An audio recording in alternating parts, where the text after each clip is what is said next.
So when I'm looking at art, whether I want to buy it or not, it's really doesn't speak to me. It's almost kind of like it shows me. Going back to Nicole's work, I made a point to go see her studio, and we're walking back to where Bodyworks was happening, and I guess it's like part of a kitchen in the studio, and I just kind of glanced over, and there was what I call Bandit. I think the official title is Mask, and I was just stunned, and I kept coming back to it. Most often when I stand in front of Mask, it's just admiration. I stand there and I think, how does somebody with so little ink manage to show a person in such a contemplative mood? And then how did they manage to keep all the ink in the right place when there was water in the situation? The other day I was reading on the couch and I kind of glanced up, and you can see the ripples in the paper because there was water, right? It's not going to be flat. It wasn't like anything else.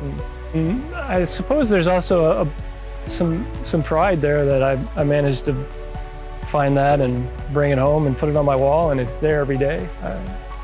When I bring friends over or have guests over, I happily point out, I say, hey, look at this. Isn't this fantastic? Or this is the one I was telling you about. One of the things that my son noticed with Nicole's work is that, I mean, he wasn't even sure that it was a man or a woman, number one. And you have to remember also that I was remembering the title of the work as Bandit rather than Masked. And either way it works. This might have been a criminal, right? And there's what he argues that it's the reflection or the shadow of bars in the work. And so this is somebody maybe in jail or in prison. So my collection, as it were, is open-ended, and it's basically anything that speaks to me. You know, there's other things that are very important to me. Portraits of my children, a sketch that my son did, one of the first pieces of art that I purchased a long time ago, and on an opposite wall is a painting that my daughter has done. But I definitely walk by and it's a part of every day for me.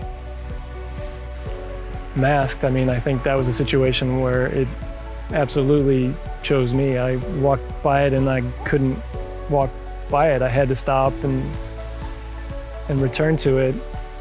I don't think I bought it that day. But I don't think it ever left my mind. It kept calling, and within a few months, I believe, I made it mine, right? So I'm not sure that I choose the art. I think the art chooses me.